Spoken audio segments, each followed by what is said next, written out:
fault today. So it is the show, and Wicked is a highly anticipated movie.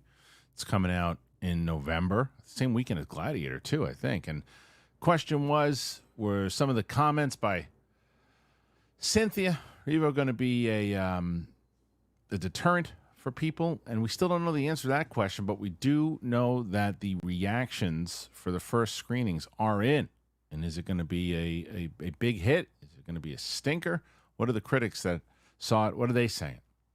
The new Jack Ryan movie that might be coming out. There's a lot of other stuff. And we will be discussing, and I will be discussing about how depressing it is that the Yankees couldn't even get to a Game 6. Horrible. Thank you for joining us on the show. It's me, myself, it's Brett, it's Steph, it's everybody. It's great. It's wonderful. Can't wait for you guys to see this show. Happy horse shit. Here we go.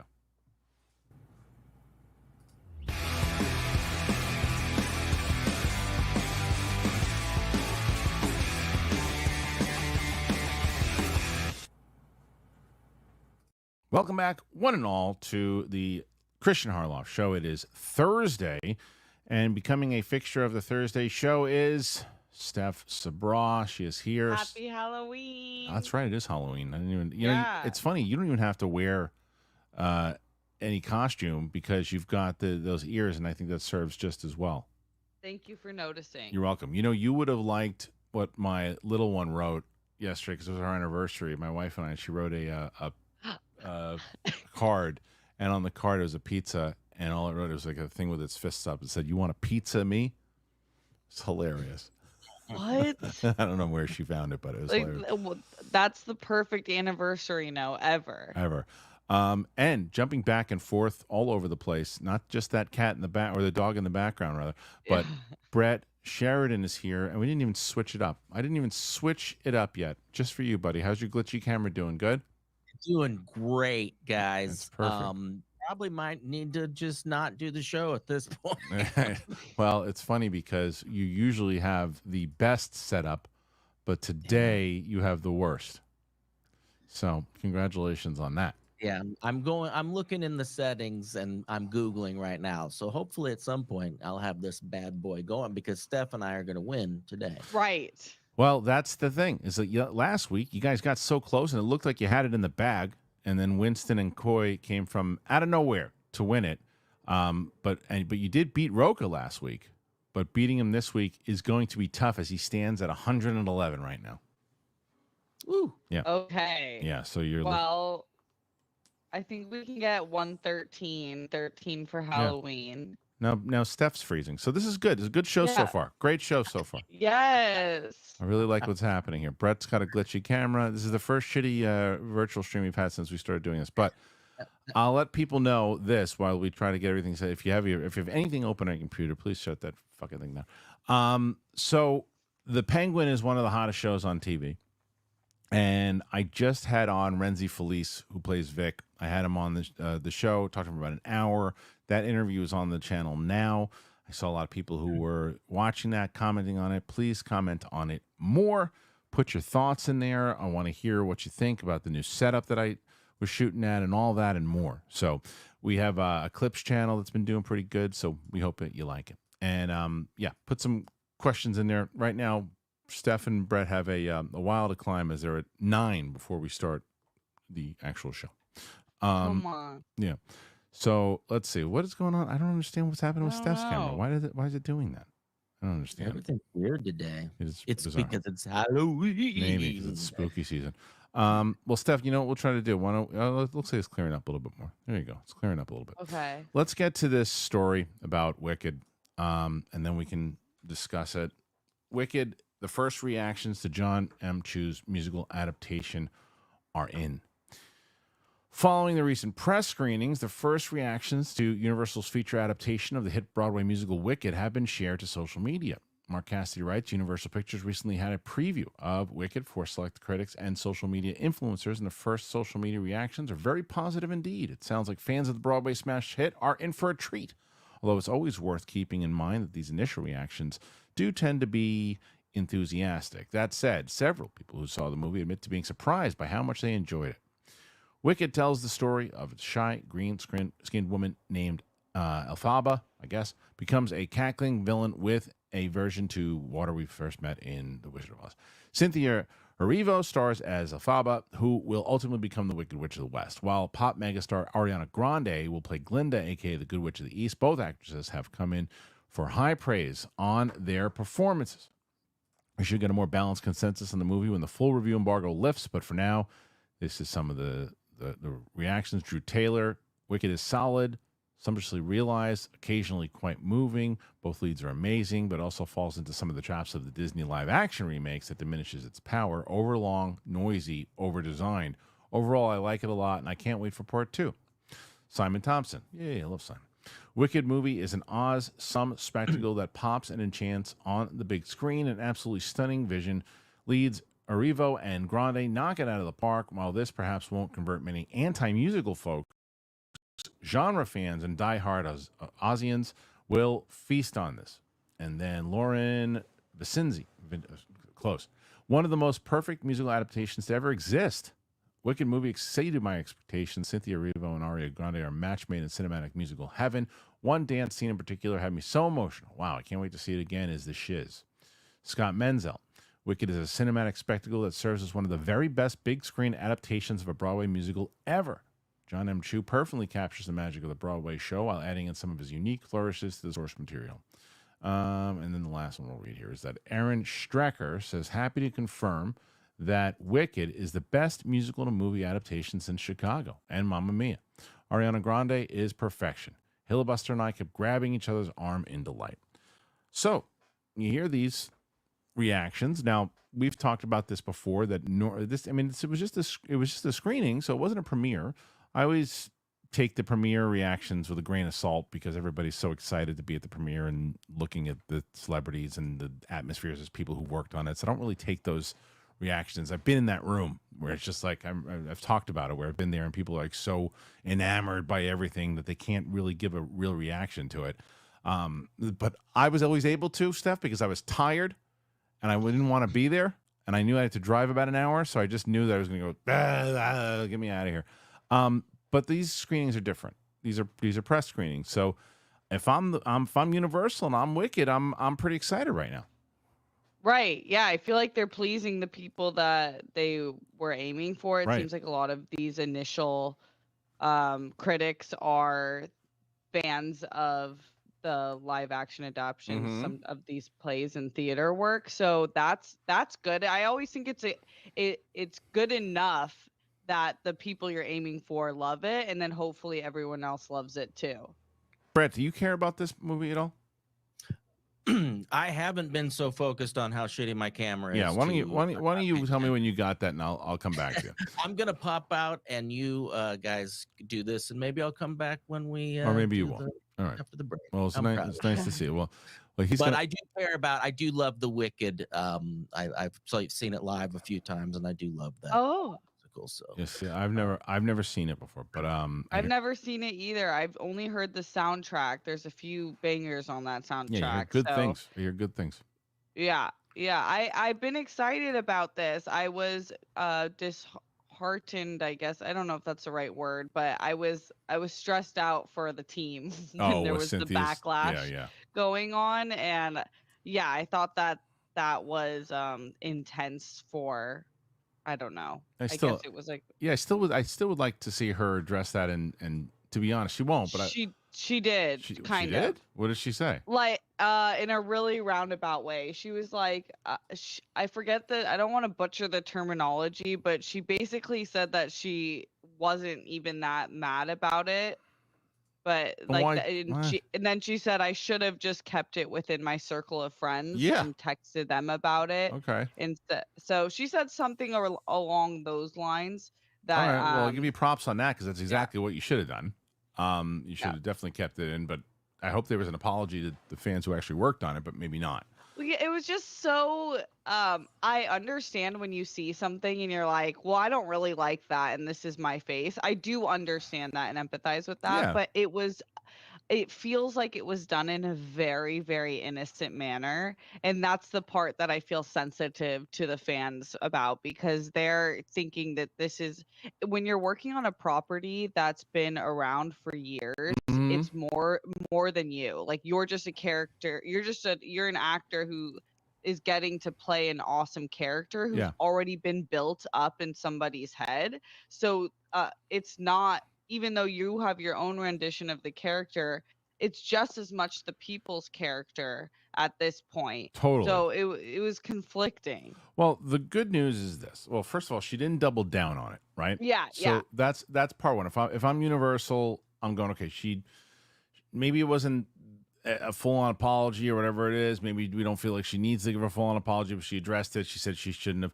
I feel that because of that alone, because she didn't double down, it will blow over. From the Right. time this movie comes out, it'll blow over. A couple of people who weren't even intended to seeing it in the first place will still say, "Oh, she did this and this and that."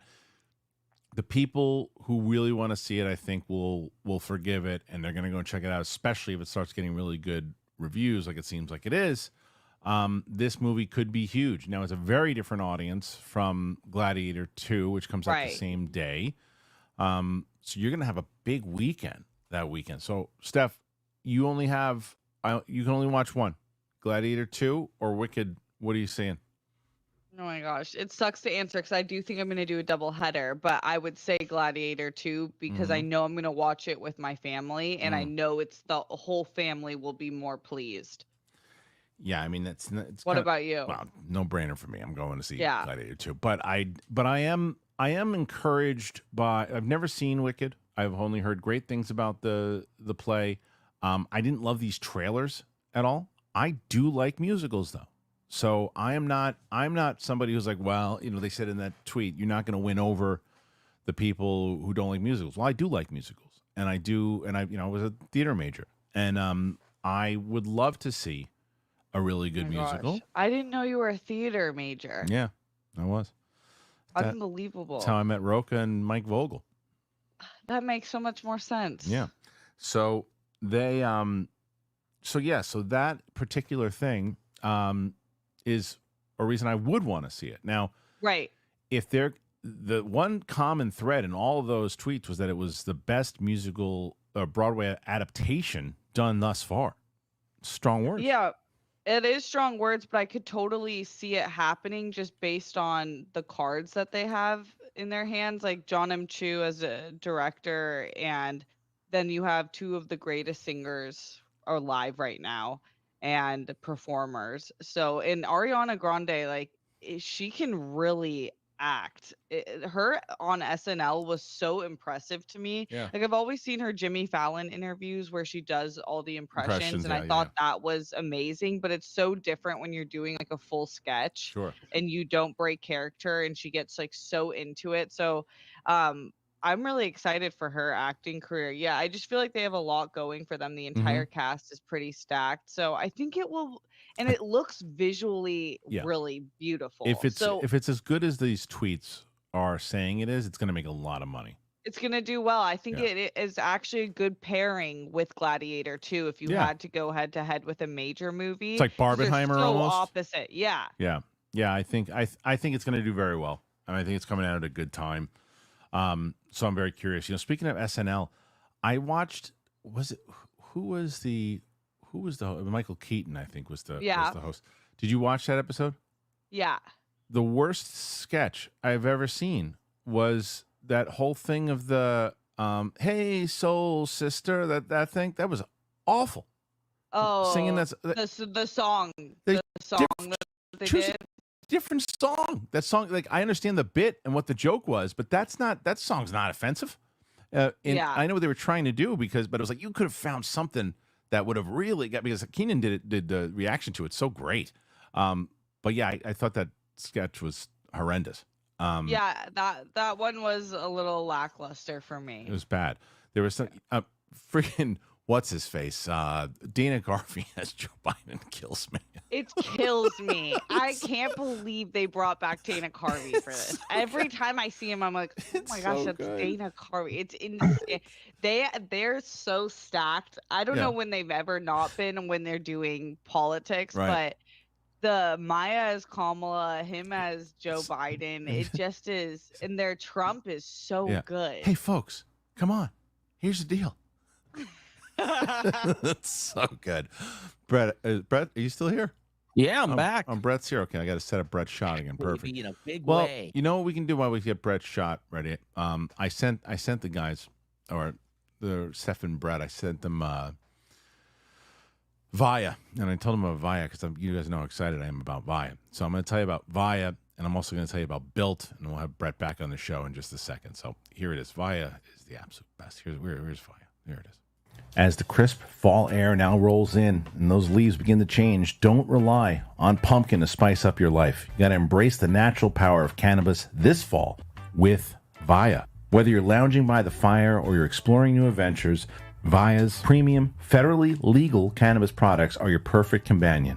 Farmed and crafted with care in the U.S. and trusted by over 500,000 customers, Via has a product for everyone. Via is well known for their premium THCA flower grown indoors in the state-of-the-art facilities and harvested at peak THCA levels to emphasize a natural aroma and flavor.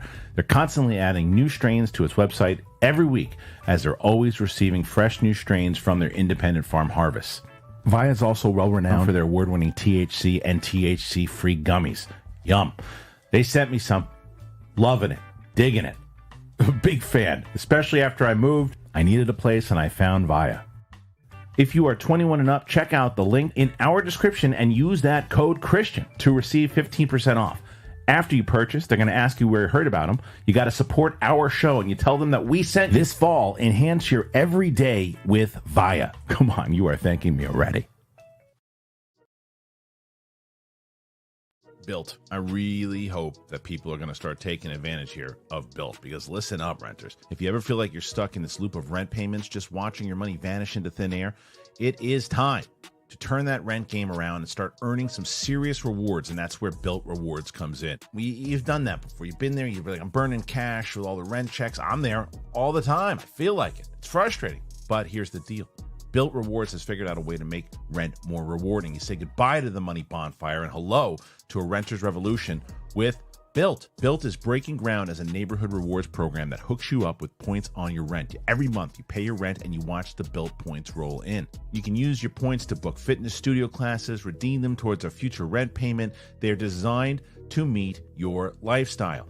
Pay rent hassle-free through the BILT Rewards app. Your rent game just got a major upgrade. BILT points have consistently ranked the highest value point currency by the Points Guy and Bankrate. Earn points by paying rent now when you go to joinbilt.com/bigthing. That's joinbilt, BILT.com/bigthing. And make sure to use our URL so they know that we sent you. Joinbilt.com/bigthing to start earning points with your rent payments today. Well, thank you guys so much for checking those out, both BILT and, of course, Via. Steph, come on. You've been part of this show for a while. Via? I mean, are you kidding me? No, I know. I thought Hello Tushy was good, but this is really... That's coming up. That's coming up. Yeah, this is really up there. It was, when they told me they were... I've never seen the audience collectively while I debuted them, I think on Monday, saying, this is the one I'm signing up for. Absolutely. Yeah. We're entering fall and it's cuddle season and you need to relax. People's cortisol levels are way too high. I slept like, I was out cold the other night. It was just, they customize the things for you, and they sent me one, and it was just very nice. Very revolutionary. I love it. What a world. Mm-hmm. What a world. Okay, this is Brett. I'm going to show you a picture. And did you look at the stories? Be honest, that I sent you. Did you look at them? I was driving. It's okay that you didn't. It's okay. Let me ask you. I'm going to show you real quick, and I want you to tell me who. Well, before I do that, that'll give it away if you see it. Okay. Steph as the nanny? No, I'm going to show you. No, not Steph as the nanny. Let me show you this picture, and I'm going to give you 3 seconds. You got to tell me who it is. Ready? Okay. 1, 2, 3. Oh gosh, it's not who you think it is. So did you know the story? You saw the story? No. Oh, okay. God, look again. Look again. Oh, Brett, Yeah. Brett, Yeah. get it together. You know this. You got this. Is it Gary Oldman? No. Is it? I'd probably just leave it on there and let you try to guess. But look Yeah, at it. it's tough. Ready? Way for me. No. This is your turn. My. Steph, go ahead and help him out. Who is it? That's Marlon Brando. It is not Academy Marlon Brando. But it's not No, Marlon it Brando. isn't. That is not Marlon that- Brando. Brett was right. You were wrong. Wait, Yeah, I that's knew it not the wasn't Marlon Godfather? Brando. No, No. so you didn't read the story either. Yeah. So you're the one that told me to send stories in the first place, and you didn't read it. Yeah, but it was a. All right. Well, how about I- this? Now, don't. Your excuses are nothing to me. Okay. Billy Zane is Marlon Brando. Look at that picture. Wow. That is a great picture. Billy Zane is a spitting image of Marlon Brando in that picture. He's going to participate in Italy's Torino Film Festival in late November for the world premiere of the highly anticipated film Waltzing with Brando, directing by Bill Fishman. Zane plays Marlon Brando in a period in the early 70s when he was preparing to star in The Godfather and The Last Tango in Paris. The project is based on a memoir by the actor's architect, Bernard Judge. Judge was an idealistic Los Angeles architect whom Brando convinced to build the world's first ecologically perfect retreat on the tiny and uninhabitable French Polynesian island of Titaroa. Sure. The bulk of the film was actually shot on Tairoa with John Heder co-starring as Judge, while Tia Carrera, nice, Richard Dreyfuss, I want you to smell me, Elena Huffman, Camille Rosat, Sophia Masson, Rob Condry, and David Guerra co-star. Waltzing with Brando will serve as the closing film of Torino, which is celebrating the centennial of Marlon Brando's birth with a 24 title film. So that, I don't know if this movie's going to do anything at all. I have no clue. But I can tell you that is one of the best makeup jobs, at least in a picture, that I've seen. Steph, you've got to agree because you didn't even realize who it was. Okay, first of all, it was the last article you sent, so No, it caught wasn't. me off guard. Yeah, that's not true. You just looked at it and did your research. Don't lie to me Yeah. now.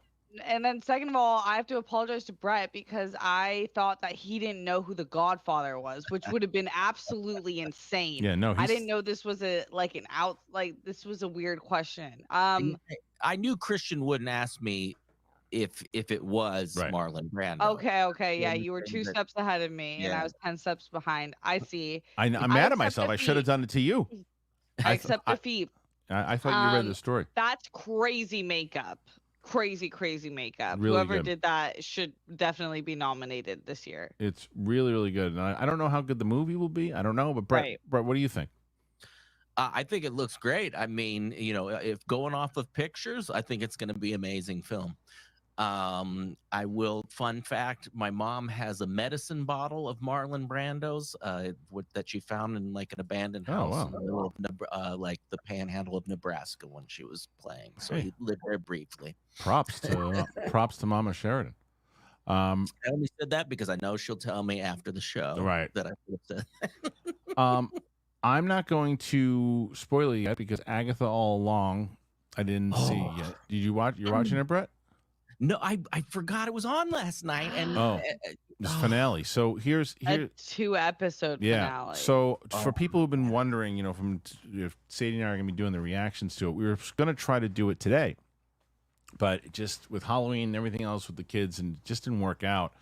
So instead of abandoning it, what we're going to try to do is either shoot it tomorrow and air it on Saturday, or worst case, shoot it on Saturday and then air it on, whenever we get it done. But we will finish it.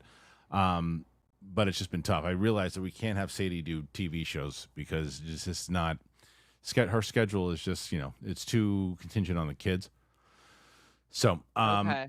So movies. yeah, movies. But Steph, so you watched it. What were your thoughts? Yes, it's so good. It was such a great finale. I'm so glad that they did 2 episodes. I wasn't expecting that, but it makes so much sense because it was the night before Halloween, and it's definitely the most Halloween-y they get, but still in a very serious way.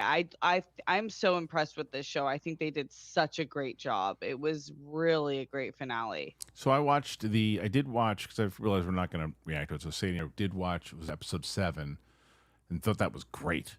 Yeah. It was my favorite episode. I thought the episodes so far have been fun.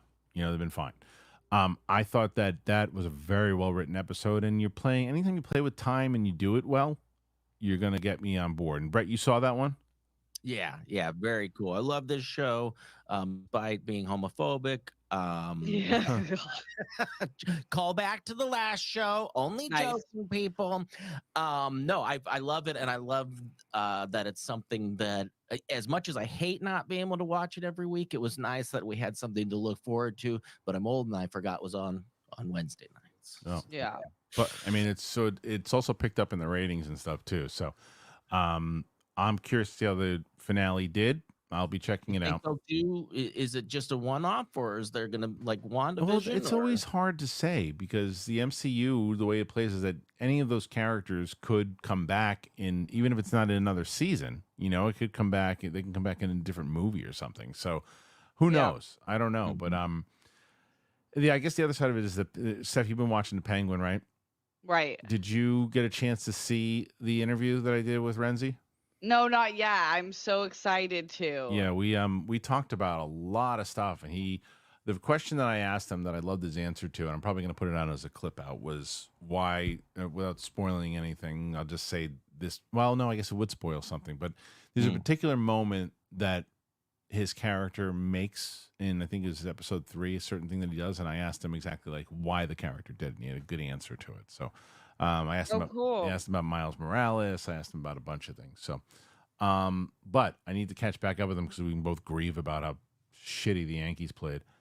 And, yeah, you're a Dodger. You're a Padres person, right? Yeah, ish. Yeah. Like I'm like adjacent, but right. That was tough for you guys. It was tough. It was handled terribly, and I realized, that so this morning, Brad Gilmore sent me some GIF or whatever the hell it's called on about the Yankees, and I wrote him back, and we went back and forth and kind of we're jabbing at each other, but I said, here's the deal.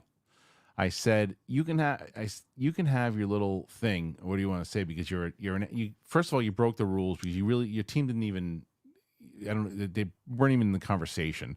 He's an Astros person. I was like, but I'll let you talk crap because the Yankees and the Astros are rivals, and and I'm sure their misery is his happiness. But he's always been an Astros fan, so when you're a dirty cheater, you got to do something. That's what they are.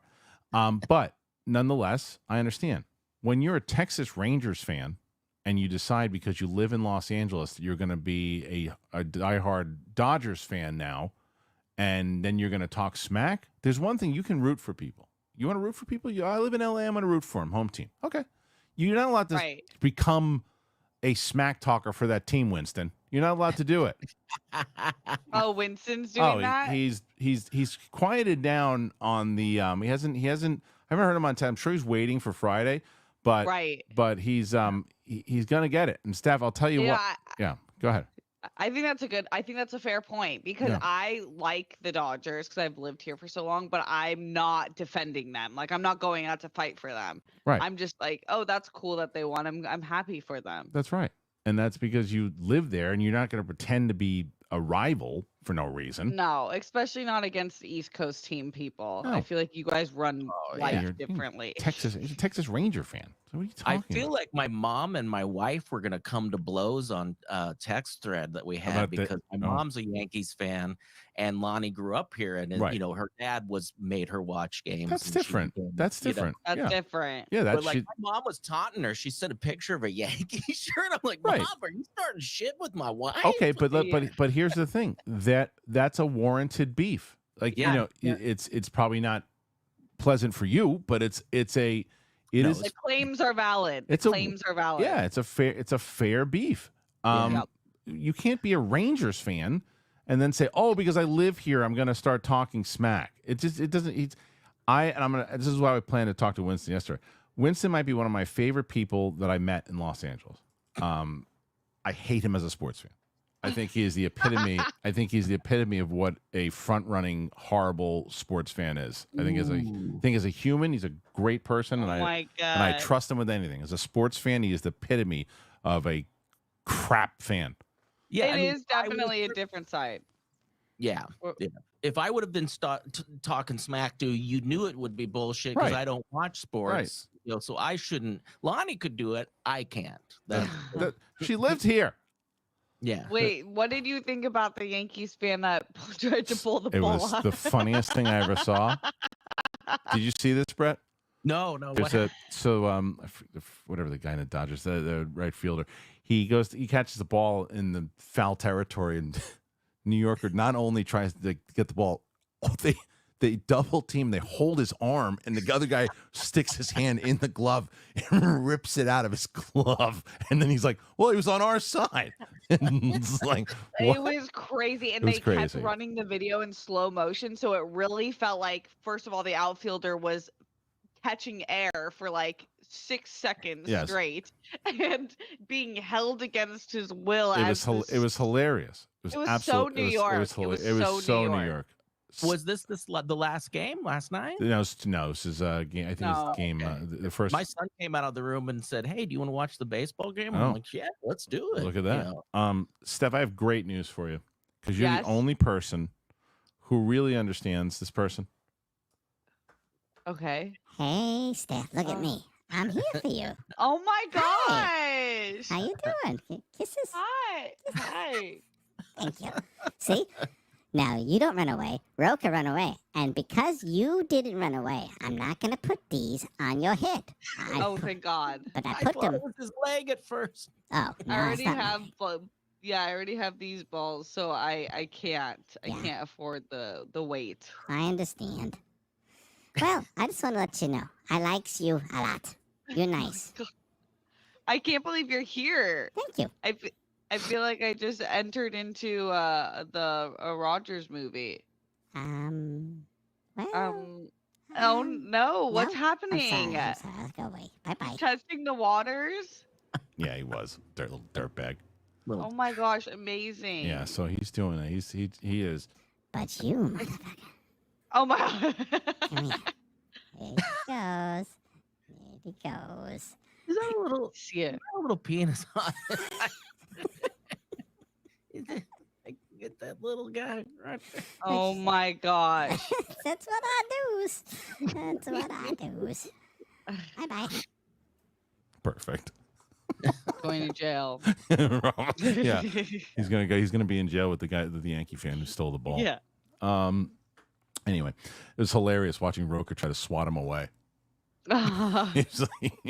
He was not thrilled. It was the best. Stop. It was good. Yeah, it was good. Winston's gonna get it. Yeah. Okay. So Just keep him on Winston's screen the whole time. The whole time. All right. So this is something. The Flash's Sasha Calle says it was heartbreaking to be replaced as Supergirl after signing a multi-film deal.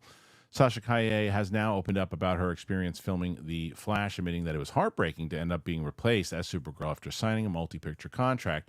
She made her debut as Supergirl in last year's The Flash, but what should have been a joyous introduction to a major superhero franchise was soured by a number of factors, including Ezra Miller's legal trouble, the movie's underperformance at the box office, and the fact that the DCEU was on its last legs. When James Gunn and Peter Safran took over as co-heads of the newly implemented DC studios, the search began for another actress to play Kara Zor-El in the DCU, with House of the Dragon star Millie Alcock ultimately taking over as our new big screen Girl of Steel. Speaking to The Hollywood Reporter about her next project, Joe Carnahan's R.I.P., Kaye opened up about the situation for the first time, revealing that she did sign a multi-film deal when she initially accepted the role. She said, I was so deeply in love with that role. I had a conversation about her future many times. When I signed on to that, it was for a multiple picture deal. It's a common thing when you sign on to a franchise. It was heartbreaking for me, and it was very confusing. It was a rough experience. So I look forward to working with people in this industry who see my value and who are excited to work with me. I have so much to give. I love my job so much, and I'm excited to start kicking ass again. I love action movies, whether it's supernatural or not. I'm just so excited to continue doing these things. And I know that I will do these things with or without that role. I look back at it as something super beautiful. It's been said that a queer Latina girl like me couldn't be Supergirl, but I was. And no one can take that away from me. This is the most important thing for me. I did something that mattered. And whether you saw yourself represented in me or not, a lot of people really connected with her and loved her. One silver lining that emerged from the short stint in the DCU was a friendship with Leslie Grace, who she never got to make her debut as Batgirl when Warner Brothers Discovery decided to scrap the project as a write-off. I don't know what I would have done without Leslie, to be honest with you. I feel like she got it even worse, and yet she was just this divine light of love and warmth.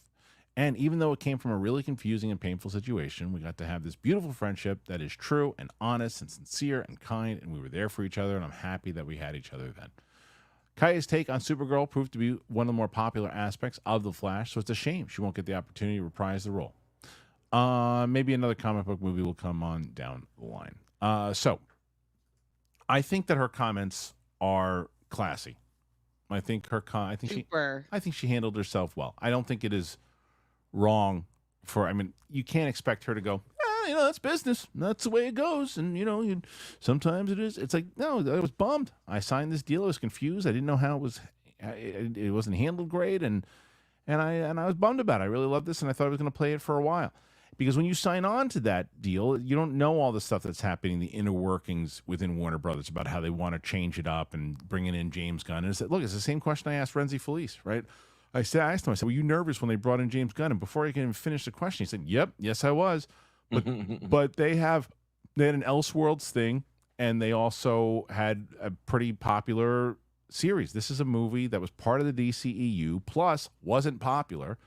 So the second that all of those movies were doomed, the second they either lost money or broke even, they were doomed because there's no way to keep them on, and no way for James Gunn or whoever it is to say, yeah, we should bring him back. And it makes no sense to have her if you're not going to have Henry Cavill, if you're not going to have Ezra Miller, if you're not going to have all of these say everybody from the DCU. If you're not going to have all of them, it's too confusing. And so, but I thought her comments were super classy, liked the way she handled herself. And Steph, you feel the same?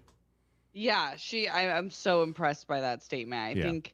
I think it would be an impossible and a not fair ask for her to not say anything and be like, that's the way it is. Because, yeah, the industry does often shift. Like, you'll get, you think you're making a movie and then they're just like, we're not doing this. But I think that when you are promised, in a way, a character that's one of the most iconic characters between her and Leslie Grace, it's like some of the worst stories I've heard in Hollywood of people having this promise of blowing up their career, and really fulfilling the coolest roles that you can possibly play as an actor, especially if you like action. So I would be eternally bummed, and I hope that they both get a lot of roles. I like that they have a friendship now, but I think that her words are she's really great. And I don't think it's one of those things where someone said something and then people won't want to work with them because they were a little too dramatic or emotional or spoke out of place. I think that I can't imagine someone not understanding where she's coming from. Yeah. Brett, you don't understand where she's coming from, so why don't you talk about it? Yeah. Well, no, I'm just saying that you're bummed about something not happening is not, you're not attacking anybody. No. You're not, it's the classy way. Show some class. She showed some class. Showed a little. And that's the way it is. No joke. Let me be clear. And by the way, yeah. And by the way, folks. Hey, is your shirt the Lost Numbers? Yeah, baby. Nice. That's right. Thank you. Thank you very little. You know that what's hilarious, and I talked about how I ran into, speaking of Lost, Michael Emerson, who played Ben on Lost. We had interviewed him, and then I ran into him on the subway randomly. But what I didn't realize at the time, because it was a little colder when I was wearing a sweatshirt, but underneath it, I had this on, which I really wish I was like, oh damn it, I would have shown him, but right, but I forgot. Anyway, all right, we have more stories, and we're gonna talk about this one. I didn't watch. I guess I watched the first episode of the Jack Ryan Amazon series, but I liked it, and other people really liked the series in general. And having starred in the role for 4 seasons, John Krasinski will return as Jack Ryan for a feature film continuation at Amazon MGM Studios. In addition, Wendell Pierce is also set to return, while Michael Kelly is in negotiations to come back to the project, which is being produced in association with Paramount and Skydance. Andrew Bernstein, who served as an executive producer and director on Season 2, will direct the feature, which has a script penned by the 4th season writer and Nobody 2 scribe Aaron Rabin.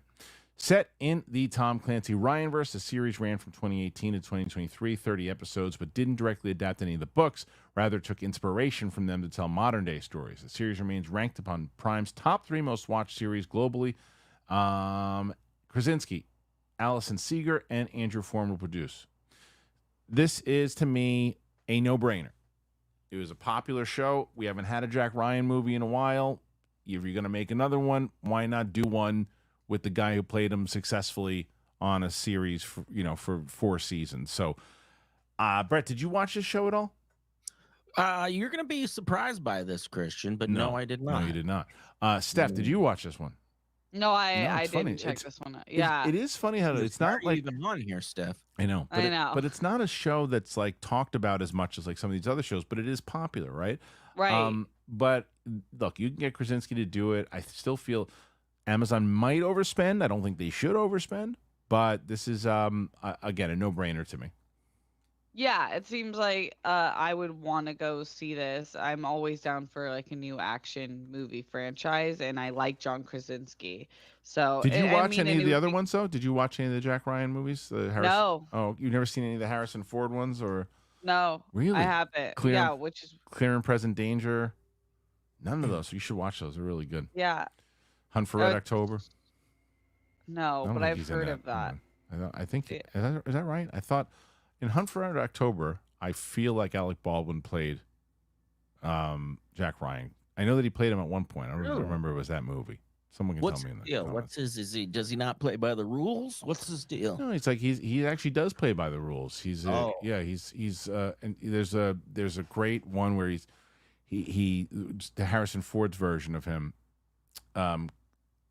He goes after the president who was kind of dirty. He's like, "How dare you address the president like that? How dare you, sir?" It's the best. It's a great line. "How dare you, sir?" in that gravelly Harrison Ford voice. Yeah. Anyway, so that's a lot of our stories today. So put your comments in there. Tell us what you think. For people who are wondering about that Marvel thing, when we're going to cover that, this Marvel had their TV shows and a lot of things that are coming out on Disney Plus, and they showed some footage from like Ironheart and other things. We'll cover that tomorrow on Capes and Cowls. So we're going to get to some of these questions in just a bit. But before we do it, I wanted to tell you guys, as Steph mentioned before, Tushy. That's right. Tushy. We love Tushy. Great. And I'll tell you why you're going to love him. Here it is. The spooky season, it's here. And there's no reason that your bathroom routine should give you the chills. If you're haunted by nagging sensation that you're not clean after you wipe, it is time to make the switch to Hello Tushy. I've been using Tushy for a long time, and I have 2 of them in my house, and I really love them. I'm so excited to tell you guys more about them. Hello Tushy is the modern bidet attachment that uses a stream of fresh water for a complete and soothing clean. The Tushy bidet, it attaches to your existing toilet without the need for additional plumbing or electricity. Installation, simple. Takes less time than it does for you to go to the bathroom, just under 10 minutes. Toilet paper only smears your poop around, but with the Tushy bidet's nozzle adjuster, you get a precise clean every time.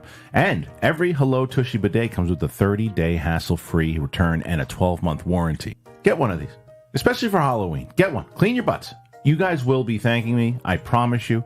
Ditch the toilet paper. Finally feel shower fresh with Hello Tushy for a limited time. Our listeners get 10% off their first bidet order when you use that code BIGTHING at checkout. That's 10% off your first bidet order at hellotushy.com with that promo code BIGTHING. Thank you to Hello Tushy. I always put the links in the description. I always put it as the pinned comment. You guys can help out the show. When you go on over there, you click on the button, you do it, you look around, you search. That helps all in itself. Then you get something that helps even more so.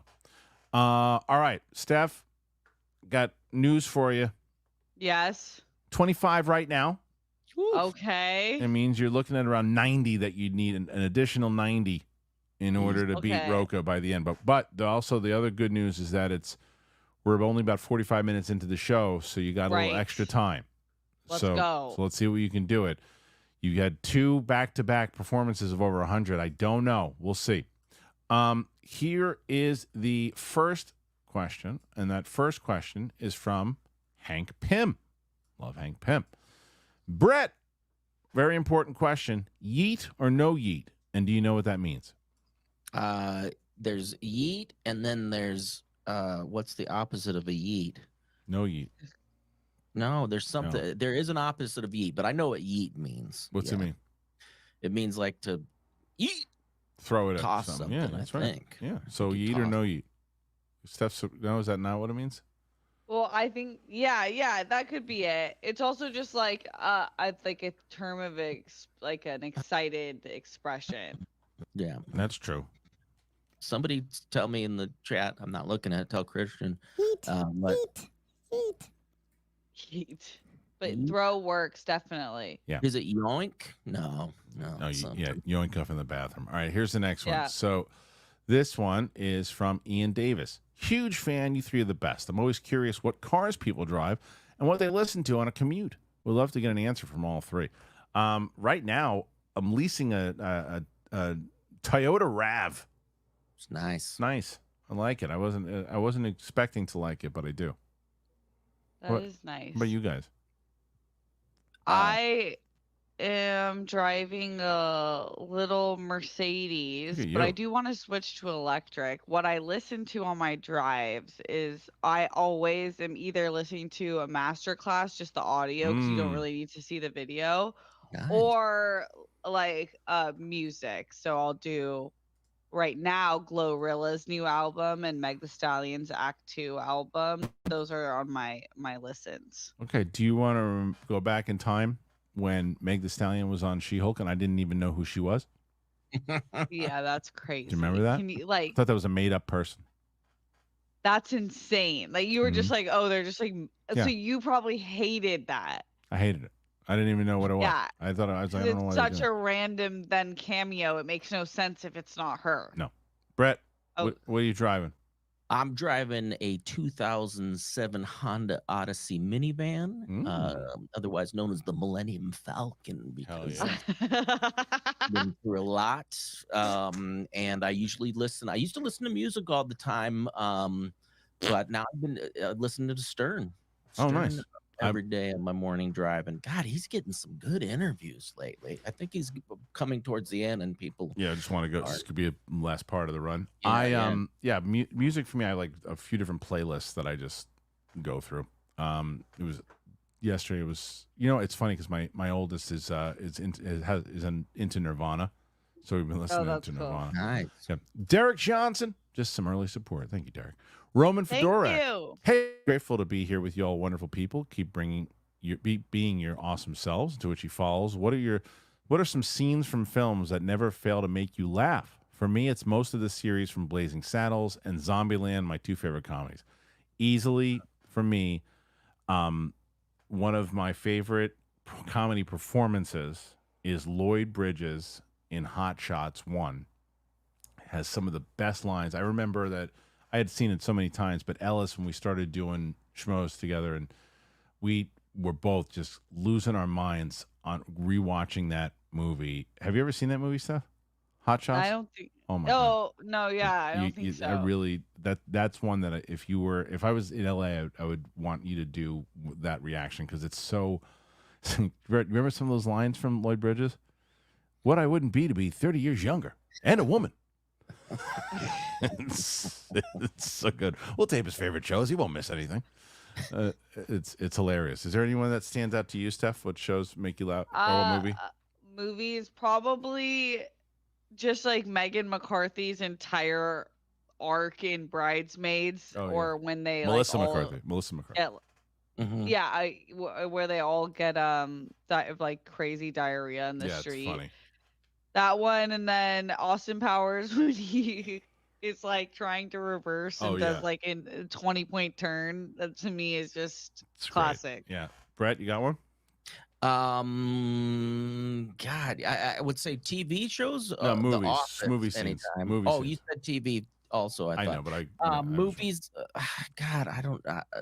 So many. Monty Python, right? Yeah, anything Python. Royal Tannenbaum still cracks me up. Yes. That more than anything. You and I So quote good. that. We quote that one line all the time, which is, "Your mother was a terribly attractive woman." The dad is the best. Gene Hackman's the fact that he didn't get nominated. What's that? Crazy criminal. No, If somebody's sick in the family, we're always like, are they a fighter? So good. Ewok, in honor of the upcoming John Williams documentary, rank these scores: Jaws, Star Wars, Superman, Indiana Jones, E.T., Jurassic Park, Harry Potter. Scores are themes. We're talking about different things here. Like if it's just the main themes, that's what I'm assuming you're talking about. I'm going to go main themes. I would start with Star Wars, Superman, Indiana Jones, Jaws, Harry Potter, Jurassic Park, and E.T. That's because I think themes, scores, the entire scores are harder to do. If you can name all of them, Steph, because I couldn't without looking at I it. know. I'm trying to think. Jaws, Star Wars, Superman, Indiana Jones, E.T., Jurassic Park, and Harry Potter. Okay, I'm gonna try, but All right, that's go a ahead. lot. Okay, Yeah. so Star Wars. Yep. And I think Harry Potter, Okay. and then Superman, Yeah. then Indiana Jones, Okay. and then Jurassic. Well, then Jaws, then Jurassic Park. Right. What am I missing? E.T. last. E.T. last. I had that last hit. It's a great I score. don't remember E.T.'s score. It's a great score. I Dun, dun. Yeah. That's not it. Yeah, you can't if you can't remember it right off the top of your head, it doesn't. then hit. it's Right. yeah. I'm just gonna give top two of those. And what's the movie? Indiana Jones. I think Indiana Jones is the top because Pretty that's the good. one It's good. immediately that came to my head among all It's those. good. It's good. Yep. All right. Let's see. Next one here, and Derek Johnson throwing in some more, and then Mike Joyce. Hey, Brett. Hey, You're going to be Doreena's guest on her grunge episode of DJ Bruja Radio. I didn't Yes, peg you I am. for a grunge fan. No spoilers, but any recommendations? you didn't take me as a grunge fan. That was like That was your when thing. I was in college and high school. Yeah. Yeah. was it? Yeah. That's funny. Yeah, I'm old. It's because you're a dad now, man. Yeah, yes, I don't have any recommendations. I'm killing myself trying to come up with my 2 songs to recommend because there's just so much that I loved back then. But yeah, I don't know. You stay tuned. Stay tuned. When's that on? You don't know yet? Okay. So Pete Parker. Oh, Brett's gonna love this one. Pete Parker, 2288. The real horror right now is Brett's camera and lighting, but I think that's before. Well, I think it's before you fixed it. Yeah. Yeah, I hope so. Mike Joyce. Also, Courtney Love did it right. What's that mean? Somebody get that? I don't know. Not sure. I don't know what that meant. All right, next one. Following up here, we got Mike Joyce again. Steph had a great Steph had a great Fran from the Nanny costume. I'm surprised she's a fan of it. What is the oldest or most niche show you consider yourself a fan of? Well, Brett's definitely a MASH fan. He brought it up with somebody last week. You had to be. Yeah. Yeah. An old school, I would say, because I remember Nickelodeon would show like really like the shows from the 50s. So there's got to be some shows from the 50s. Even like Taxi is something that they used to show a lot too. So like any one of those we kind of went up because I would say that was the beauty of cable, right? As opposed to like streaming. Streaming, there's so much that you can watch that in whatever you want to watch now. Like if you wanted to go and find some of the older shows, you can, but because there's so many other things, it doesn't just like pop onto your radar. You know, it's just like you're looking for things now. Back in the day, you would just like you'd be browsing for things, and nothing would be on. You'd be like, "Oh, what's the Honeymooners?" I heard my dad talk about this. I'll watch the Honeymooners, and nothing else on, and that doesn't really happen as much anymore. But Not at all. not at all. So, Brett, you say MASH, but I guess Steph is the only one that this is relevant to. Because are there any old school shows that you watch, or you know what show I feel like you would love because of your comedy obsession? What? Three's Company.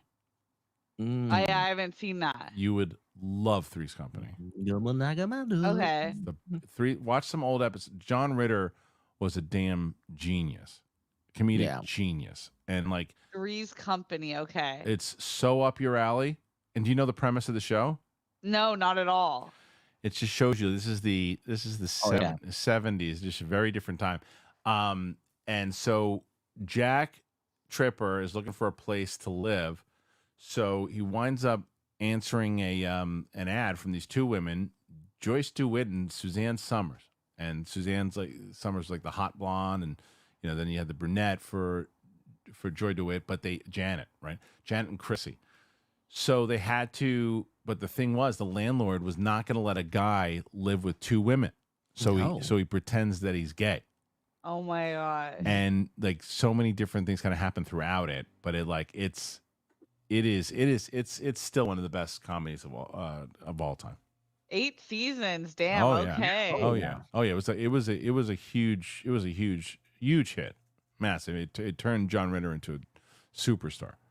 Yeah. So I would watch the first season, and some of the stuff physically that he does is it's right up your alley. It's right up your alley. Okay. Armada, love the musical, but can't see Ariana as the lead for this. Yeah, I mean, we gotta see the performance, I guess. In what way? Because I mean, she started out as an actress primarily, and I think she always does well on SNL because of her like comedy, timing, television roots and things like that. I think she's perfect for it. We'll see. I also feel like she's like getting in her Austin Butler era where like she is in full transatlantic accent mode. Oh, like, yeah. It's not getting turned off. Go Pie. Samuel Heron said, I got my Amex statement yesterday and I thought I had gone super overboard on the super chats, but it turns out I bought a computer monitor a couple of weeks ago. So here's my support. Thank you so much. It's very nice. Awesome. Thank you. Pete Parker, 2288. I have a lot of faith in John M. Chu after Crazy Rich Asians and In the Heights. Adina Menzel is such a tough act to follow, though. Adele Dazeem. You guys remember that? Yeah. That's hysterical. That was. And now the wickedly talented Adele Azim. What? He gave it a shot. The wickedly talented. Adela Mazzina. It's so good. Mad Sinister Macau. Harloff, I want to let you know how much I appreciate you. Thank you, man. Sick of the two-party piss contest. Your channel is the ultimate escape and embrace of pop culture. I mean, that's what we strive for. I appreciate it. Yeah, I don't really like to get. I think that's the whole problem with society right now is that it's my team versus your team, and I don't think that people can actually have real conversations without screaming at each other. At least on Twitter. I think in person it's a lot easier to do, so I appreciate that very much. Derek Johnson, what's your go-to move during cuddle season to get your partner to give you some cuddles and attention? Now, well, you're talking to two married guys on the right, begging and pleading, right? Or just going in for a hug and hoping I don't get a not now. But Steph doesn't have to make a move. She just goes, give me a hug. Yeah, it's like I'm like, oh, can I have more attention? Yeah. Or can I sit on your lap? Like I'm like very initiative. You ask? You're married. Well, you don't have to ask. No, no, it's a joke, but it's like I'm coming in. But he's very good. I need so much attention. Yeah. I never ever did, but when it's like your person, I'm like, I can't get enough. Like it's the same. Me up. Yeah, as you understand that we become dogs in the same way. Yeah, it's 100%. Yeah. God, you forehead. Yeah. Yeah. Mad Sinister Macau. Brett, the best wingman and painter. My favorite guest. There you go, Brett. Mad Sinister coming in hot. 36 questions thus far. Okay, let's go. Killing it. Day napper. Rank these great feelings: a haircut, a no holdback sneeze, ear cleaning, getting home in time for a bathroom release. I'm gonna go with the last one. Yeah. Great release. With my hour plus drive sometimes. And you're making it. Yeah, it feels like you've accomplished something. Yeah. Haircut's not even on the radar for me. Like I don't know if it's different for guys, but anytime I get a haircut, I don't like it. Every time? It doesn't feel good. Oh, wow. That's unless I like actually am so fiercely like, do not cut more than half an inch and then they'll be like, are you sure you need an inch? I'm like, I know I probably need it, but I will not like you if I leave here and you have more than an inch off my hair. Yeah, I cut my hair and trim my beard solely for my wife. Right. I would just be a mess if I were. No, I know. Well, the Flirt and Flouse can can attest for that. Chillmonger. Agatha hinges on an audience caring and being invested in Billy and Tommy, which I don't at all. I don't care for Joe Locke as an actor either. Series was trash. Hey, look, that's his opinion. For sure. And I think I didn't even highlight it, but there you go. Because I don't think he was disrespectful to anyone else who did. No. So he's not wrong that if you're not invested in Billy and Tommy and you don't care, that's a big problem. And if you I wasn't. Yeah, if you weren't invested in it. No, I wasn't. I didn't understand, but then I loved the way that they tied it in, so it worked for me. But but you like Joe Locke though. But I like yes, I do. Yeah, Joe Locke. I find Joe Locke to be a good actor personally, but if you don't, you're not gonna like the series. Then right. Yeah. He's the main character. Yeah. Pete Parker. I hope Winston opens tomorrow's show laughing at KH. Well, he won't be on the show very long if that happens. so you don't want that. Top Dog RIG. Here's the deal. Steph and Brett are the best. I'm being serious right now. No joke. Let me be clear. Anyway, guess what? And by the way, I love when he does the thing where he goes, he just looks up in the air. My wife tries not to laugh because she feels bad because, how old Biden is, and she just doesn't like to laugh at old people, but she can't help it because she loves Dana Carvey so much. So every time. And by the way, and here's the deal. It's so good. I know it hurts me too. But it's hilarious. Does hurt me, but it is so good. The cadence. Yeah. And by the way, and here's the deal. Derek Johnson. I have concerns with the DCU, but I legitimately have real issues with how the transition from the DCEU to DCU actors was handled by executives at WB. It could have been handled a lot better. So I agree that the hire, Safran and Gunn have nothing to do with that. That's like when they get hired, they're like, okay, now do what you want to do. And they're like, well, this is our thing. This is what we're going to do. They're not responsible for it. I think Zaslav is absolutely responsible for how it was handled. And basically you can see just treats the actors and everybody else and directors as inventory. Yeah, I completely agree. Like, I think that when I'm considering the situation and no part in my Gunn and Saffron really screwed everyone over, it was like they were just doing their job. I do think it was the way that it was transitioned that was really wild. Yeah, terrible. Brett? Yep. I hate it. Perfect. I hate everything about it. Good. Gopai comes back in, says, it seems like Michael Shannon is everything these days. He's in everything these days. Penguin. Michael Shannon was in Penguin? Yeah, what? When was Michael Shannon in Penguin? Lioness, Jack Ryan, probably more that aren't coming to mind right now. I don't remember where was Michael Shannon in that's how good Penguin? He is. Yeah, I don't know. Yeah, I missed that if he was in there. Was he in it? Maybe was he in the first episode or something? I don't know. I don't remember. I don't remember him being in that show. But the other ones I don't really remember that well, and I've never seen Lioness. I only saw one episode of Jack Ryan. So, but he is great. So Mike Joyce, Harrison Ford's line delivery in Shrinking is the best. It is the best. I've only seen. Do you watch? I forget, Steph. I asked you this already. You watched Shrinking, right? Yeah. Okay, and season 2, have you been watching it so far? I'm not caught up. Me either. So I'm looking forward to catching up because I absolutely Me too. love that show. Brett, do you watch? You watch it too? Yeah. Are you caught up? I don't. When do they come out? Probably not. They're already out. Oh, it's the full. Oh, yeah. Each. I don't know what day of the week it comes out. We were caught up at some point last week, but I'm guessing But I love that show. So good. Gopai comes back and says, here's a classic. Hey, it's that guy from TWOP, if anyone follows Television Without Pity back in the day. I don't know that one. Television Without Pity, I'm not sure. But, hey, it's that guy. So, Sahida K. Hey, Steph, just adding to help you beat Roka. Nice. I watched your stuff on Cinejump, not to put you on the spot. What Indian films would you recommend for the guys here?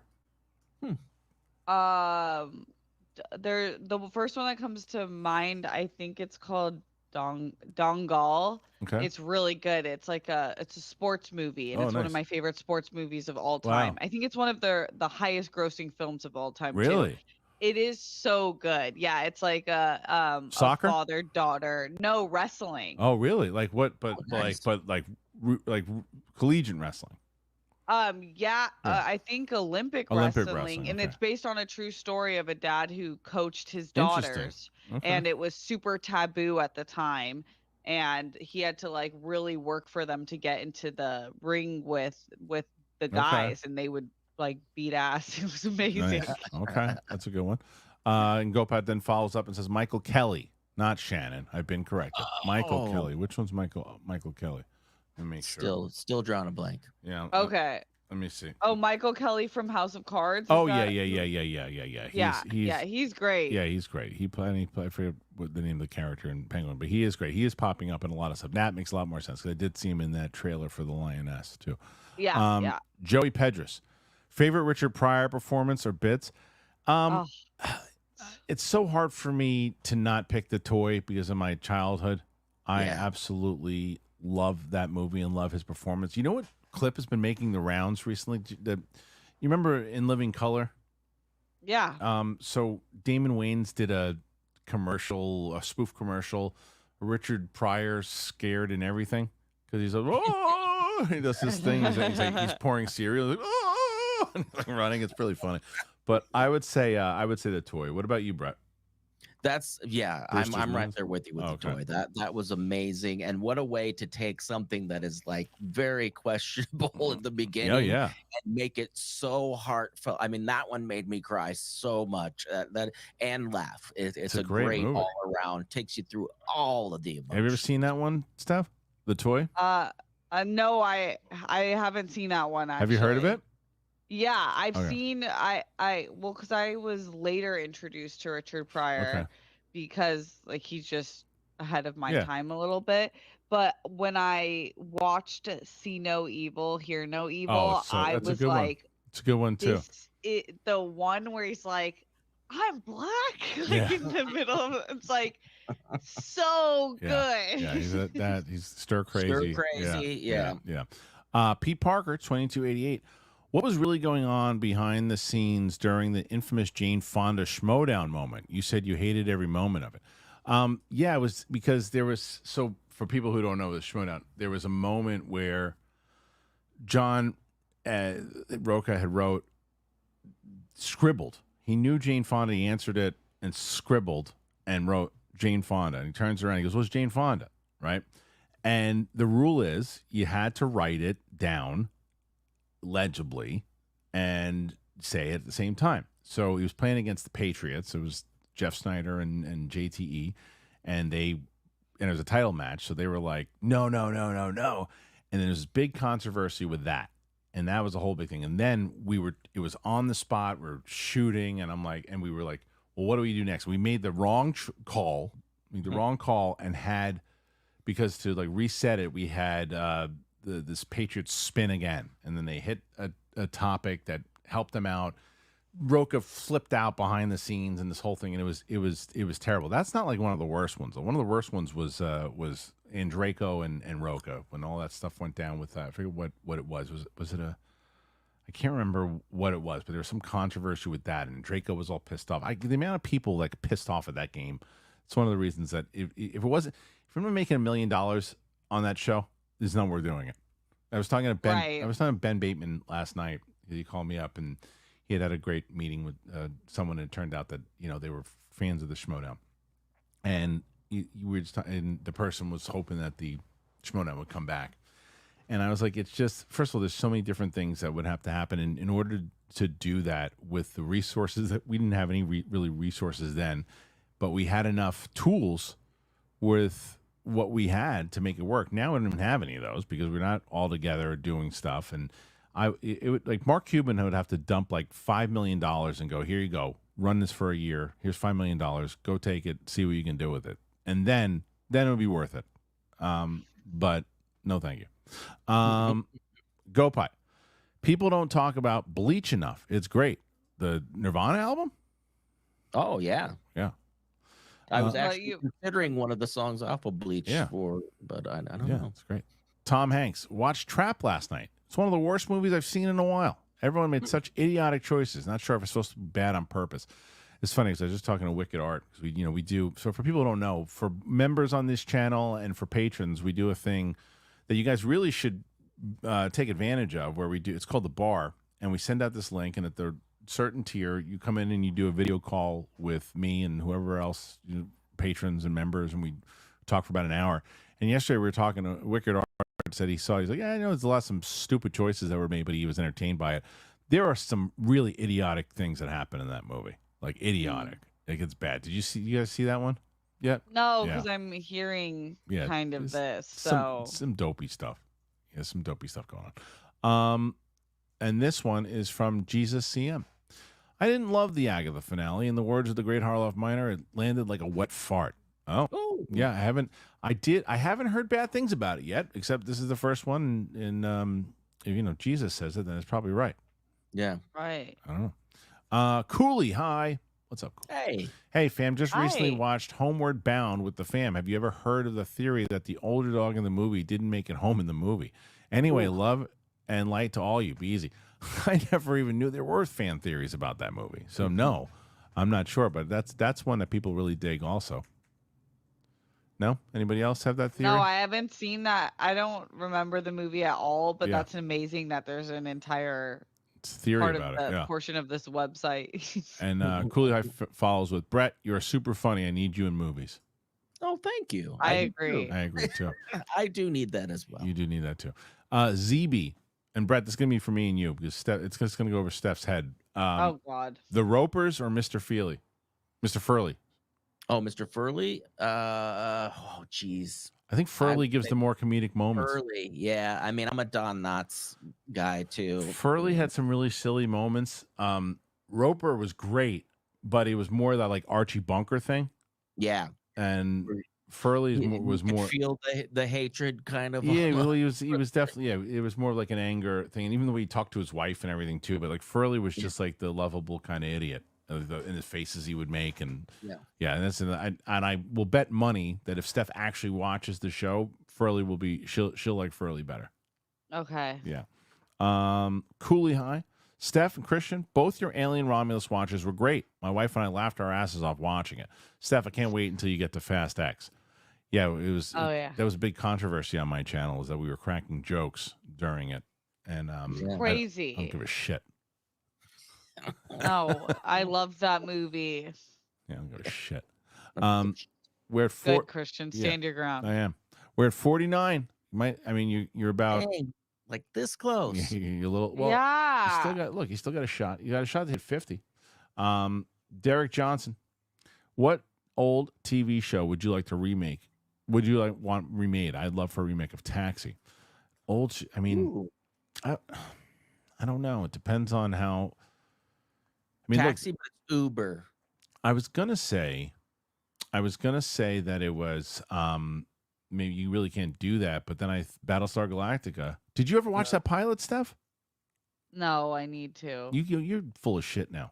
I know. I'm sorry. Come on, you gotta watch that. I'll watch it this week. Okay, by next week I will have watched Battlestar Galactica pilot. You promise? Yeah, I promise. All right, I'm gonna hold you to that.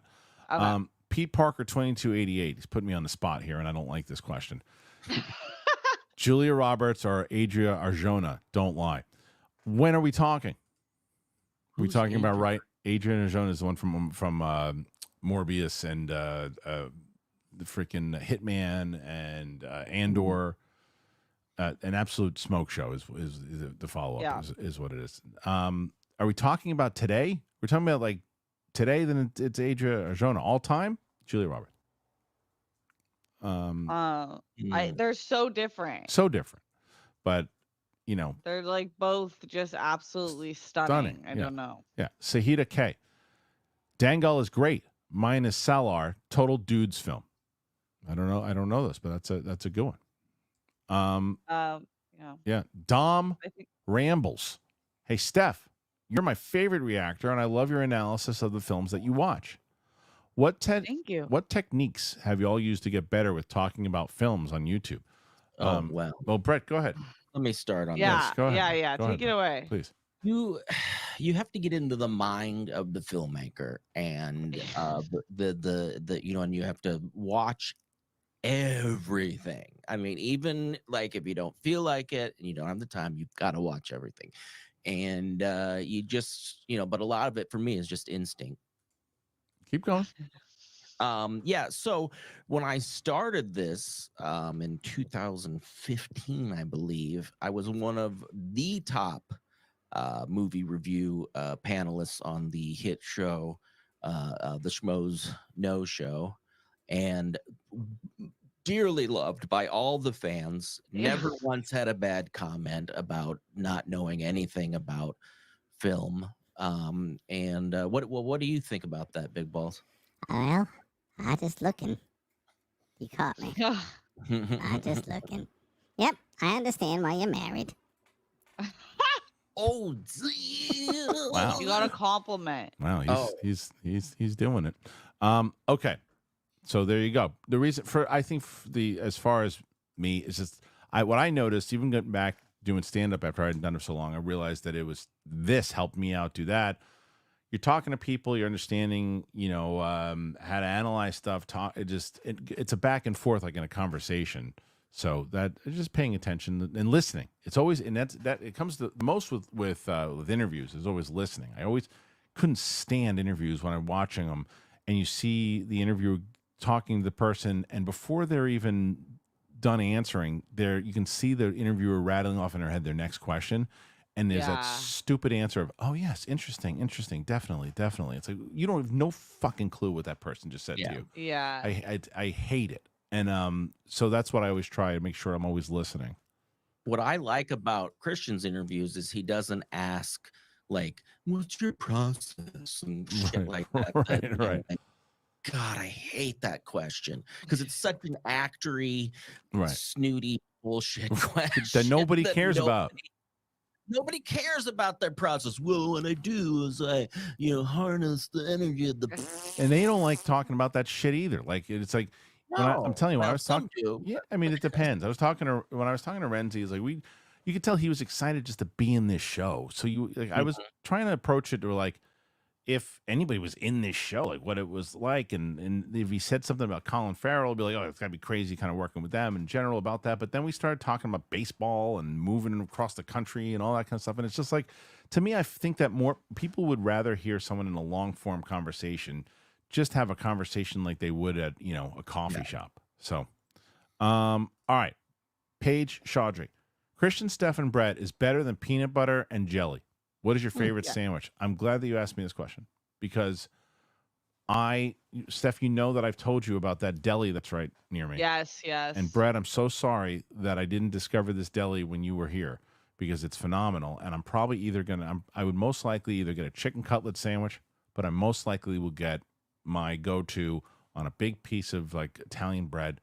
I would probably get the honey smoked turkey with some lettuce and pickles and jalapenos and lettuce and tomatoes. I love it already. But what about you, Steph? I love sandwiches. Yeah. It's like it's a top food for me.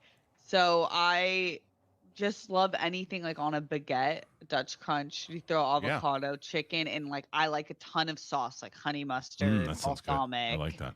All of that. Sounds good. Brett, what's your problem? I've got a recommendation for people out there that are close to a Trader Joe's. Trader Joe's brioche. Oh. PBJs are my new go-to. My daughter loves them, and I made one for her. I was like, we ran out of regular bread, and she likes to just eat it on its own. And it is bomb.com, as the kids used to say. And I'm a big fan of BLTs. I never was in my younger days, but a nice heirloom tomato. It may add a little fresh mozzarella on there just to make it a little bit. Hell yeah. No, you don't do that. Top dog. And Steph, you guys are hit 58. You might get to 60. Nice. What is a movie or movies that you three were genuinely terrified by? I mean in that feel shaky after you're watching it type of way, not jump scary nonsense. Blair Witch Project stayed with me for days after watching it. I'll tell you what movie I sat in the theater and didn't move until the credits were over because I was so creeped out by it. Was the first Strangers. Oh God. That movie, because you know what it was? I had actually seen that movie, or clips of it, not the whole thing. When I was at Silver, they brought it hadn't come out yet, and Naveed got a copy of it, and they actually showed their faces in the movie in the actual cut. But then they decided it would be creepier if you never saw it, and I couldn't agree more. It was terrifying. That movie at the end of it, that was a movie I was really creeped out by. What about you, Steph? Probably The Ring. I remember The Ring being the first very, very haunting movie for me, where I thought that it was gonna happen, like a woman was gonna pop out of my TV screen. Brett? Yeah, I don't know, because I feel like we watched so many campy ones, but I agree with you with The Strangers, because that one was, you could believe that would actually happen, and that's the scariest stuff for me, is when it's based, when you think it might be based on a real story, but you don't know. And but I mean, my friends and I used to rent all the, just when Toxic Avenger came out and all the goofy ones. Those are creepy. That one did, though, disgust me so much because of the teenagers driving in the car and running over a kid's head. Yeah. It was bad. Their acting was really bad, but it was also kind of disturbing. Because you bought into that stuff back then, for sure. Yeah. Derek Johnson, I missed one. I missed one before Derek. Right. I missed one. That is Shell Shock 777. Yesterday was my 20-year anniversary in the country. Congratulations. That's awesome. And 10 years ago, I discovered the Schmoes Know through Screen Junkies. Even more awesome. Thank you. Happy anniversary, Kristian. Thank you. Regards to Mark Ellis. Yeah, Ellis and I text all the time. We were going back and forth on some of the stuff happening in the world, and also with baseball. So he's doing well. Derek Johnson, my grandma loves old movies. A comedian that she loved and introduced me to was Danny Kaye. And honestly, he's a true comedic talent. Yeah, he was pretty good. Who was your first comedian that made you love comedies? If it's comedies in general, if it's movies, we were just talking about him. Richard Pryor is probably one of the first up there at that time. But if we're talking about comedians, then it's definitely George Carlin. But if we're talking about comedies, it might be Richard Pryor, because I remember The Toy. I was super young when I saw that movie. Probably shouldn't have. Now there's a lot of inappropriate shit in that movie, but it was a different time in the 80s. So I'd probably say Richard Pryor. Yeah, because there was Brewster's Millions and all that stuff. Yeah, Gene Wilder would be up there too. Gene Wilder. Oh, Chevy Chase. Chase. Chevy Chase also. Probably for me, Gene Wilder, or maybe Eddie Murphy. Yeah, I liked a lot of his movies when I was a kid, because he did Nutty Professor when I was super young. Right. So that was you were 4 years old when Eddie Murphy's Nutty Professor came out, or younger. Perfect. Is that true? Yeah. I hate that. I hate that so much. Oh yeah, it's so bad. What? Is that true? Yeah, guys. Hold on a second. You're full of shit. Bill Murray. Wait a minute. What year were you born? 93. Holy shit, that's true. Yeah. Wow, I hate that so much. You were 3. Right. So stupid. 3. I graduated high school in 92. I was 93. Damn. Yeah, I was 17 when I graduated high school, guys. How about that? How you like that? Boom. Whatever. Take that, Jude Hauser. That's right. Next one is from Bam86, who says, have you heard the fan theory that Ferris Bueller was Cameron's imaginary friend the whole time? Makes for an interesting rewatch. Yeah, sure. I mean, but then the imaginary friend has scenes by himself without Cameron anywhere near with his family. Yeah, it's definitely not. Yeah, that's not it. But it's a fun theory, but it's a it is. Yeah, but this is when you do any screenwriting studying, they have you read the script, because it's different than most, where it's he's not really solving his own problem, he's solving his friend's problem. Right. So he's real. So here's the deal. Here's the deal. Hola. Hello there. Mexican or Italian food? I love Mexican food, but it's Italian food. Love Mexican food.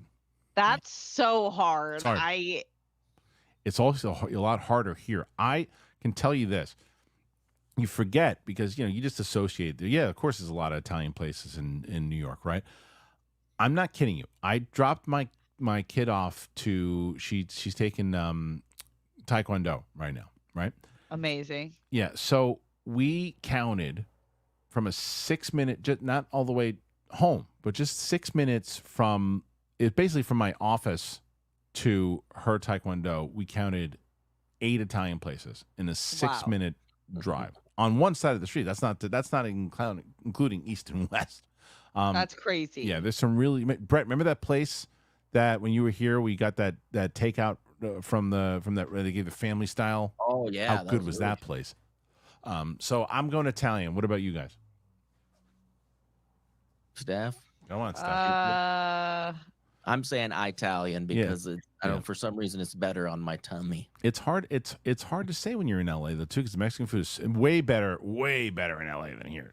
And and I'm from San Diego, so you that's got a lot like of good stuff. Our food. Yeah. It's. I mean, Steph, I'll throw one out. You Mexican, Italian food, or sushi? Ooh. Oh my gosh. Yeah. And this is like my favorite or the one I could eat the most. Favorite. Sushi. Yeah. It's damn good. I finally found a place out here that I like. Pete Parker, 2288. Idris Elba just writes. Oh, Idris Elba. Yeah, that was a good one too. Yeah, that was another one. Was that what that was? No, that wasn't. That's not what it was. But there was an Idris Elba that I don't remember if that was the one. Sahida K. Am I the only one who thinks that Robert Zemeckis here looks all gimmick and no substance? It's a shame bringing back the Forrest Gump team to sell a concept. I can understand the argument, for sure. I haven't seen the movie, so I can't really say whether or not you have that kind of talent. I give him the benefit of the doubt, but I understand the argument, for sure. It was interesting. Yeah. I saw a guy talking about all the reviews of this film, I think, or no, maybe it was something else. But Bibbs was one of them that the guy said, and this reviewer from whatever said this, and I don't know. That's just my weird. Oh, I know that guy. But people are not liking it. No, that's too bad. All right, some more support from Derek. You guys are at 62, Steph. You might okay. Can you hit 50 in the next Inchy. I don't know. Maybe I don't know. Roka's got a good shot so far but again, you guys are making a nice comeback. Clay Titus. Hey, if you cut a pineapple into rings, you can put them on your ding-a-ling. Oh, nice. Did you know that? Nice. Nice. Did I know that? I know that. don't know. Let's see. I'll tell you what. I'm just saying. I knew that. You'd have to cut that core out a little bit more. You're crazy. What did you say? You said cut the core out. I put one on a rhinoceros's butthole once. You know that, Brett? Look at me. Look at me in my face when I talk to you. Can you look at me, please? No, you're looking the other way. There you go. Hi. Yes, perfect. Have a conversation with me now that we can see eye to eye. Yeah. Stints. I'm gonna yeet you out of here. He's gone. All right. Let's see. I like putting him on there because I know it annoys people. Let's see. Spencer Drake. What are some upcoming movie reactions? Love them. So if you're talking about me, I got Sam coming in here on tomorrow. We're going to finally do Warrior, but I'm going to try to put, I was trying to do 2 a week, but it's just been so hard with scheduling. So I think I'm going to wind up doing 1 a week. And I think Sam's going to start doing the MCU with me because she's never seen any of them. So we're going to wind up doing those for sure. Damn, that'll be so fun. Yeah, she's never seen any of them, so it'll be pretty good. The Dart 005, and if you eat the pineapple, your lady will thank you. All right, there you go. I think it's been proven wrong. But getting into it. Go Pie. Hey, Steph, do you not find that all the contents of the sandwich fall out when you try to bite through the baguette? That's my biggest sandwich pet peeve. You don't have a good baguette then. Maybe not. Yeah, and try smashing it a little before you go into the bite. Yeah. Because you don't want the avocado. You want the avocado smashed in. You don't want avocado pieces. That's where people go wrong. Yeah. You are right. That is a key to avocado sandwich. Key. Yes. Yeah. All right, this is a tough one. Dom Rambles, Happy Halloween, Alien, Aliens, or Romulus. My pick is Alien.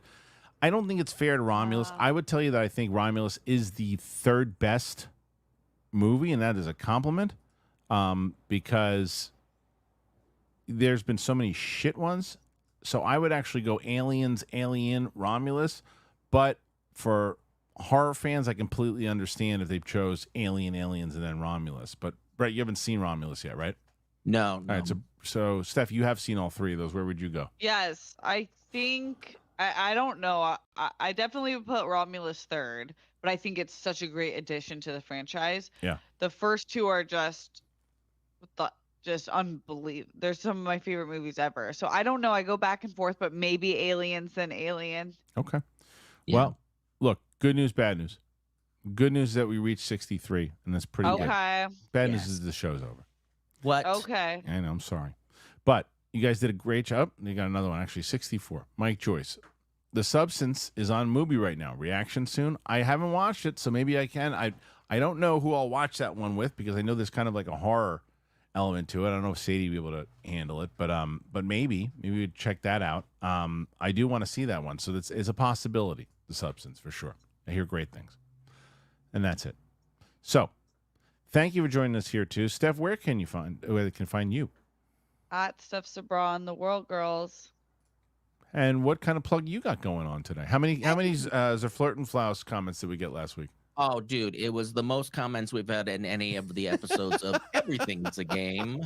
But guys, do me a favor and go check out, actually tonight or right now, go over there and check out, we had Barbara Crampton, who's best known for Reanimator, Body Double. Okay. Go check out the episode with her. It's a fun, if you guys love trivia and stuff like that, but it's like playing that game Roxy used to do where it was always arbitrary whether you got points or not, is basically the concept of the show.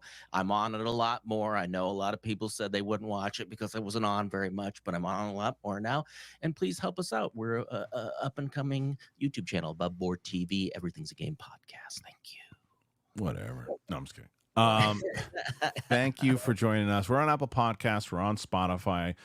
Thank you for everybody who joined today, whether you're on the live chat, whether you put in a super chat, whether you wind up getting yourself some Via or Tushy or BILT. Thank you guys for the support. If you want to join either Patreon, you want to join the membership today, please do so.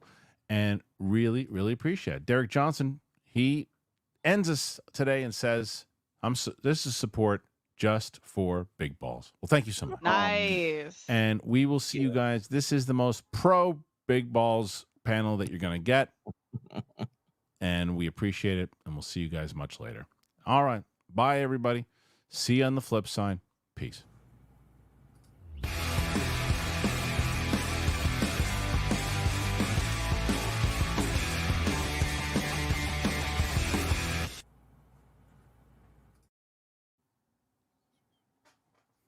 It's not ending yet. There we go. Here it goes. It's ending. It's ending now.